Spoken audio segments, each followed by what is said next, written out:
Selamat pagi semuanya. Hari ini kita akan memulai materi keempat kita, yaitu tentang percabangan. Di sini akan dibawakan oleh saya, Stephen Dwi Christian Hanggunawan Silalahi. Ya, kita bahas percabangan ya pada bahasa sih. Kita mulai. Ini topik kita pada hari ini ada 5, yaitu ada if else, ada if else if, ada nested if, dan switch case. Kita mulai dulu nih, apa tuh percabangan? Percabangan merupakan cara yang digunakan untuk mengambil keputusan apabila di dalam program diharapkan pada beberapa kondisi tertentu. Fungsi ini akan mengevaluasi apakah kondisi atau ekspresi yang hasilnya hanya ada dua, yaitu benar atau salah. Percabangan ini kadang disebut juga sebagai control flow, decision, struktur kondisi, struktur if, dan sebagainya. Dengan ada percabangan ini, maka program itu punya kemampuan untuk berpikir dan menentukan tindakan sesuai dengan logika atau kondisi yang kita berikan. Kita mulai dari yang paling sederhana dulu, if statement ya. Apa itu if? If itu jika lah. Oke, apa itu if statement? Pernyataan if adalah bentuk pernyataan percabangan yang paling sederhana. Bentuk percabangan ini digunakan untuk memutuskan apakah suatu pernyataan atau blok pernyataan tertentu akan dieksekusi atau tidak. Jika kondisi tersebut benar, maka blok pernyataan dieksekusi. Namun jika salah, maka tidak akan dieksekusi. If hanya memiliki satu blok pilihan yang akan dieksekusi jika kondisi yang benar. Di sini ada contoh cara penulisannya ini. If, terus ada dalam kurung kondisinya.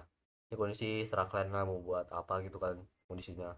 Misal if sama dengan misalnya jamnya sama dengan 10 gitu. Maka blok yang dijalankan itu ada print, terus dalam outputnya itu kita buat jam 10 waktunya sarapan gitu.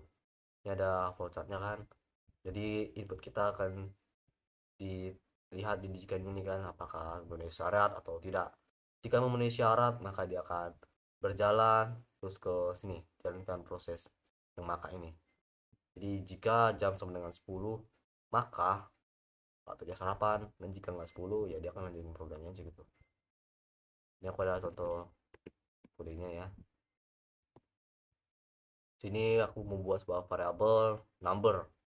Jadi program ini akan melihat apakah angka yang kita input itu genap atau ganjil gitu. Sini kan ada nih if lalu kondisinya number modulus 2 sama dengan 0. Apa artinya? Jadi kan kalau misalnya angkanya itu dibagi 2 lalu sisa hasil baginya itu 0, berarti dia genap dong kayak gitu. Sedangkan misal 2 modulus 2 dibagi 2 sisanya berapa? 0 dong. Kayak sisanya gitu. Berarti dia genap. Kalau misalnya 3 kan terus dibagi 2 kan ada sisanya tuh 1. Maka dia false gitu. Maka program yang dibuat ini nggak jalankan. Kita coba lah ya. Masukkan sebuah bilangan. Contohnya saya buat 10. Maka dia sila genap. Karena 10 itu kan genap dia. Terus dia kalau dibagi 2 tuh nggak sisa hasil baginya. Atau 0 gitu. Nah, gimana kalau misalnya saya buat 5 gitu. Masukkan sebuah bilangan. Saya buat 5. Nah, dia akan berjalan programnya. Kosongnya langsung langsung berakhir programnya. Itu dia. Oke, kita lanjut ya. Ini ada percakapan ini tadi udah kita kasih. Berikutnya ada if else statement. Kondisi if else merupakan percabangan yang memiliki dua kondisi. Jika kondisinya true, maka perintah if akan menjalankan, dan jika false, yang else terjalankan. Jadi dia tuh kurang lebih kayak gini nih. Jika syaratnya menuhin, maka kita jalankan gitu. Dan jika nggak menuhin gitu kan, itu else itu dia seperti default gitu. Ya seperti pilihan terakhir.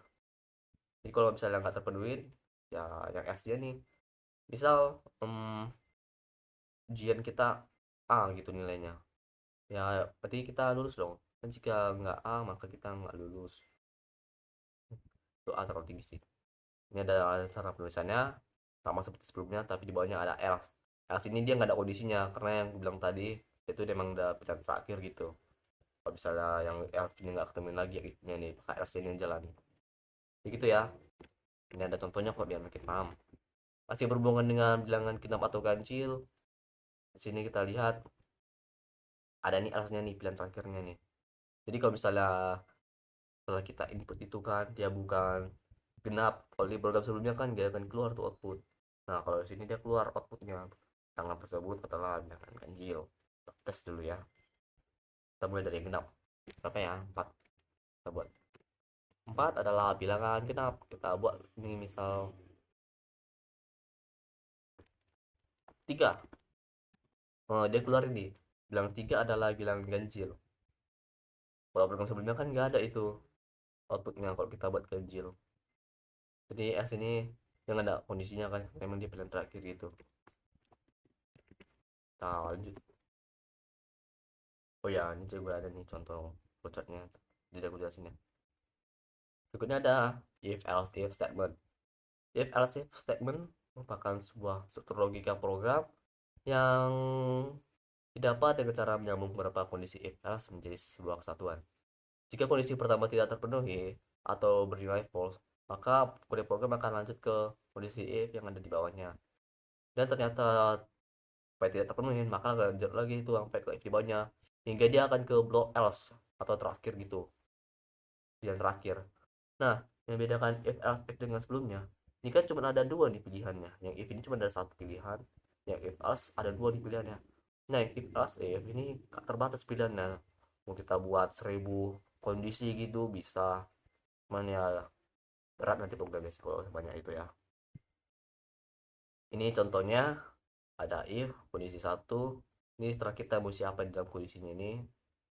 Nah, ini yang beda, ada else if-nya. Cara kerja sama dengan if, cuman dia kalau dia misal if ini nggak berjalan, maka yang else if ini akan dijalankan. Ini bukan, ini setelah kalian ya mau buat berapa else if-nya, mau kalian buat sampai 10 gitu else if-nya, ya bisa kok. Yang pasti itu if-nya cuma boleh ada satu, yang else juga cuma boleh ada satu ya. Ini ada flowchart-nya, mungkin bagi kalian agak sedikit bingung ini kayak mana cara kerjanya ini ya. Jadi pertama programnya akan berjalan, terus ini ada decisionnya nih yang pertama, yang ini yang if ini. Apakah benar yang if-nya ini? Oh, ternyata salah if-nya. Nah, lanjutlah. Supaya salah, kita ke kondisi dua nih. Dan nggak kondisi duanya nih? Ah, rupanya. Lanjutlah kondisi tiga hingga seterusnya. Dan rupanya nggak ada itu yang mau dikondisi. Kita jalankan yang else-nya. Terus ya. Nah, kalau misalnya yang duanya ini benar nih, yang misalnya yang satu disalah, terus yang duanya ini benar, maka pernyataan dua ini akan dikeluarkan, akan dijalankan itu programnya. Ini aku ada contoh nih, contoh programnya. Nah, sini saya membuat sebuah program untuk menentukan nilai gitu. Kalau misalnya ini kondisinya nih, kalian lihat nih, skor di atas sama dengan 90 dan skor di bawah sama dengan 100. Artinya jika skornya itu dia ada di 90 hingga ke 100 gitu, maka nilainya itu A. Nih, begitu juga dengan di bawahnya nih. Saya buat dengan kondisi berbeda. Jika dia sama dengan 0, 80 maksudnya. Terus dia skornya di bawah 90, maka dia nilainya B. Dan ini juga ya seterusnya ya sampai ke E. Dan ini ada opsi terakhir ya. Rupanya kan saya masukkan itu sebuah huruf gitu, string. Kan ini kan cuma angka ini, itu jarang boleh masukkan. Salah saya buatlah kayak string gitu kan. Nggak bisa dong. Atau saya buat 101. Itu kan nggak valid gitu. Makanya saya akan jalankan. Kita coba lah ya. Berapa ya saya buat nilainya? Misal 90 gitu. Oh, nilainya ah saya buat 65. Berapa ya kira-kira waktunya? Kalau saya lihat di sini, oh berarti dia nilainya D, kan? Di atas sama dengan 60, terus dia di bawah 70. Kan 65 kan ada di antara 60 dan 70 ini. Kita coba ya. Yep, dia adalah D. Nah, ini yang else ini kita berjalan, misal saya buat string mungkin. Oh, lumayan nggak bisa juga kok stringnya. Misal saya buat 101 gitu. Nah, dia nggak valid tuh kalau saya buat 101. Karena kan hanya bisa dari 0 sampai 100 gitu. Nih, kalau saya buat di atas 100 maka dia nggak akan bisa berjalan gitu. Kan jalan kan yang else-nya nih. Apa gunanya? Ya kita bisa mastiin kalau input yang dimasukkan gitu sesuai dengan apa yang harusnya, dengan harusnya 0 ke 100 gitu. Kita lanjut lah ya. Berikutnya ada nested if. Nah yang tadi itu kan ada if else if tadi kan. Nah yang bedanya ini dengan nested if, dia tuh ada if terus dalamnya ada if lagi, jadi makin banyak gitu cabangnya. Ya baca sini ya. Nested if merupakan kondisi yang memiliki kondisi lagi. Saya bisa membuat nested if yaitu dengan if dalam if. Bila kondisi pertama terpenuhi, maka kondisi dalamnya akan diperiksa. Dan bila kondisi dalam kondisi pertama terpenuhi, maka kode akan dieksekusi. Ini agak complicated gitu ya, agak kompleks. Mungkin kalian bisa butuh waktu lebih lama gitu untuk mencernanya. Jadi if kondisi terus dalamnya ada if lagi tuh. Berarti kan setelah ada if-nya tuh dia nggak akan langsung keluarin output. Ya ada kondisi-kondisi lain yang harus dicek dulu isinya apa. Ini ada flowchartnya. Ya makin kompleks ya. Jika kondisi satunya benar, maka dia akan menjalankan kondisi dua. Berarti if keduanya gitu. Nah, apakah if keduanya ini dia akan menentukan ini outputnya. Apakah benar? Jika benar, pernyataan satu akan dijalankan, dan jika salah, pernyataan ya, ini berarti dia bisa lebih dari satu gitu. Serah kalian membuat berapa gitu kan. Begitu dia kurang lebih. Dalamnya ada if-nya lagi terus. Kita langsung contohnya aja. Ya mungkin kalian bisa lebih paham kalau pakai contoh gitu. Di sini aku buat program untuk kita ini input umur kita gitu. Terus programnya akan nentuin kita tuh masih anak-anak, remaja, dewasa atau lansia gitu. Jadi ada logikanya kan, ya umur kita di atas sama dengan nol, dengan kita mungkin umur kita minus satu gitu kan. Jadi misal umur kita di atas sama dengan nol, dia akan jalan ke kondisi berikutnya dalamnya. Dan jadi dari kurang lebih itu kayak gini, jika umur kita di atas nol terus umur kita di bawah sama dengan 12 gitu, maka kita itu bukan seorang anak-anak gitu, adalah seorang anak-anak. Dan jika umurnya di atas sama dengan nol, terus umurnya dia di bawah sama dengan 17, maka remaja gitu. Itu dan terusnya, nggak else nya nih. Terus else ini kan usia tidak valid, berarti ya misal kita buat minus satu gitu, berarti else ini akan jalan. Kita coba dulu ya, misal umur saya berapa sekarang? 19 kayaknya aku sekarang nih. Coba 19. Oh aku dewasa rupanya. Kenapa?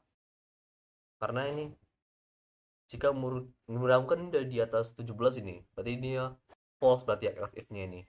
Maka kita akan jalan nih yang ke else if yang ini, age di bawah sama dengan 64. Kan berarti kan bener ini kan. Bahwasan 19 itu ada di bawah sama dengan 64 dan ada di atas 17. Makanya outputnya dia ada seorang dewasa. Kita tes dulu ya dengan input lain gitu.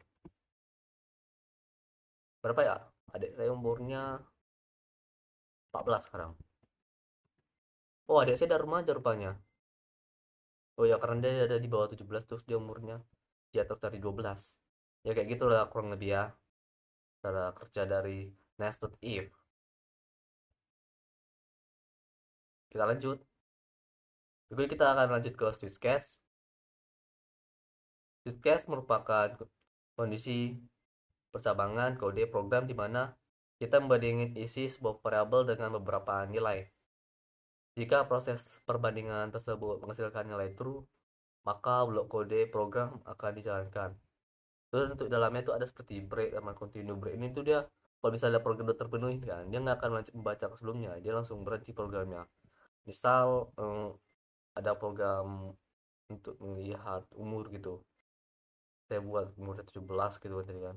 Saya kalau udah 17, maka dia nggak akan lanjut programnya, dia akan ya jalankan yang 17 itu kondisinya. Mungkin akan lebih jelas kok contohnya gitu ya. Oh, ini ada cara tulisan kodenya, ada switch nama variabel. Jadi ya dia bandingin dari variabelnya gitu kan. Dan jika nilai variabelnya ini nilai satu kan, ini serah kalian mau buat berapa, maka program kan jalankan. Terus ada breaknya nih. Nah seperti bilang tadi kan, bahwa misalnya nilai satu dia terpenuhin, maka dia akan di break gitu. Programnya akan berhenti di nilai satu ini, terus akan dijalankan. Apa yang jadi kalau misalnya nggak ada break ini? Dia nanti akan membaca ke program-program berikutnya nanti. Itu ada default, default ini sama kok seperti else cara kerjanya. Nah ini ada flowchartnya. Sebenarnya use case ini sama dengan if else if, cuman dia lebih secara fungsi lah ya, dia nggak bisa se fleksibel if else if. Dia cuma bisa, sebenarnya dia dipakai untuk yang simple aja gitu. Kalau saya buat hari gitu kan, hari Sabtu sama dengan Senin, itu program sederhana sebenarnya. Misalnya satu benar, ternyata satu jalankan, dua kelihatan dua jalankan, tiga tiga jalankan. Sama kok dengan if else if. Ini kita langsung contohnya aja ya. Nah, di sini saya buat program untuk nentuin hari gitu. Misal saya input satu, bakal dia kan hari Senin gitu. Nah, seperti yang aku bilang, dia melihat dari isi variabelnya gitu. Misal saya masukin variabel di apa di variabel D nya di angka satu gitu, integer satu, maka dia akan melihat isi dari variabel D nya ini. Kalau satu kan berarti dari Senin. Dia di break, dia berhentikan ya, dia nggak akan membaca yang case-case berikutnya. Terus ini sesuai dengan bilang sebelumnya, dia nggak untuk program-program yang kompleks, jadi dia nggak bisa untuk yang kayak string gitu, dia nggak cocok dia. Tapi kalau cara tulisnya dia lebih rapi sih, lebih singkat daripada if else if. Kita langsung contohnya lah ya, pakai nih. Sekarang hari Selasa ya, saya buat Selasa itu kan hari kedua nih. Oke, hari dua, hari Selasa. Jadi kan saya masukkan angka 2 tuh ke dalam variabel D, terus diproses. Ya satu nggak ya false ya, karena variabel 2 kali 2 ini dijalankan hari Selasa. Ini untuk penggunaan ini untuk integer sederhana sih.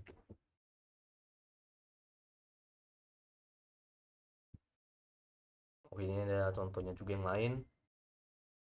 Yang sini untuk nilai itu ya. Kalau misalnya, nah ini string kan ya untuk karakter. Ya nggak bisa itu untuk yang input yang kompleks gitu. Misal kayak sebelumnya itu kayak angka buat dinam sama ganjil itu kan nggak terbatas gitu berapa jumlahnya. Karena dia nggak beda dia sama if else if. Yang if else if kan itu dia kita melihat nilainya terus kita kasih kondisi gitu. Benar nggak kondisi? Ini langsung kita lihat dari isi variabelnya itu. Kita masukkan sebuah karakter A di cari nilainya ini, ya berarti dia pertahankan gitu, dapat output pertahankan. Kalau B itu yang nggak bisa terlalu kompleks, ada default format nilai tidak sesuai. Ya misalnya kita buat F gitu, F kan nggak ada di sini F, maka format ini tuh nggak sesuai. Oke, begitu aja untuk hari ini. Untuk tugas akan saya kirimkan di GCR. Untuk nilai kuis nanti juga akan saya masukkan di GCR, biar kan tetap bisa dapat nilai kuis gitu ya di materi kali ini, karena kita online. Ya, terima kasih.